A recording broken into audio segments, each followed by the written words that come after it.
Bonjour à tous. Donc aujourd'hui, je voulais vous parler de deux choses. Déjà d'une, je voudrais m'excuser parce que dans ma vidéo sur les chakras, enfin le chakra du troisième œil la semaine dernière, je me suis trompée. Je suis déjà en lithothérapie. Je suis partie sur l'améthyste et la pierre de lune. Et en fait, c'est une erreur de ma part parce qu'en fait, ce qui est adapté pour le troisième œil, ça c'était en fait, c'est adapté pour le chakra de la couronne. Donc je suis déjà partie sur le suivant. Alors je suis un peu désolée, je vous explique pourquoi. C'est parce que je suis déjà en train de travailler le dernier et du coup je me suis aussi un petit peu embrouillé la tête. Et d'autant plus que la personne avec qui je travaille et qui me forme pour ces chakras s'était trompée aussi dans le texte. Donc j'ai pas trop réfléchi, j'y suis allée un petit peu comme ça. Donc toutes mes excuses, les pierres qu'il faut utiliser pour le chakra du troisième œil, je le rectifierai dans l'explication qui va avec le texte de la vidéo de la semaine dernière.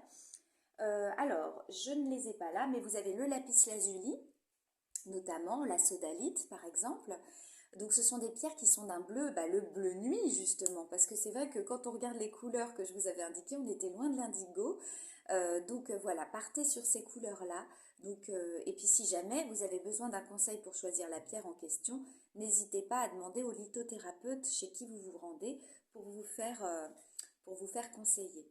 Voilà, bon écoutez, désolée encore pour ça. Deuxième chose très importante, je ne sais pas si vous avez vu, j'ai diffusé pas mal d'informations avec Céline Binet, Céline Bruchet également, sur notre prochain rendez-vous, des rendez-vous de Camille et Céline, qui aura lieu donc le 4 mai prochain, donc toujours un jeudi à 20h. Aujourd'hui, ce mois-là, on aura une invitée très particulière, donc Céline Bruchet qui est sexothérapeute et qui est là pour nous donner des pistes, une trame pour redynamiser notre couple, nos couples. Donc comment ça se passe? C'est-à-dire qu'en fait, elle va nous donner des outils, elle va nous donner une trame.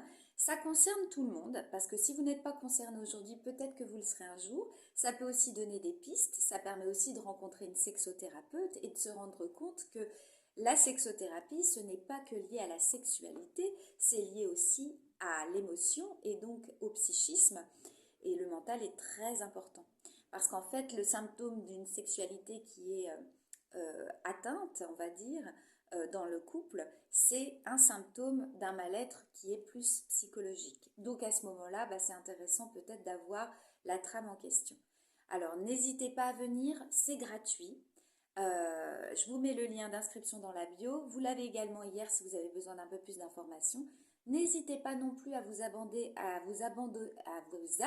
je vais y arriver, à nos pages Céline Binet, Céline Bruchet et moi-même, si ce n'est pas encore le cas, de manière à pouvoir être tenu informé de tous ces rendez-vous qui auront lieu chaque mois, normalement tous les premiers jeudis du mois.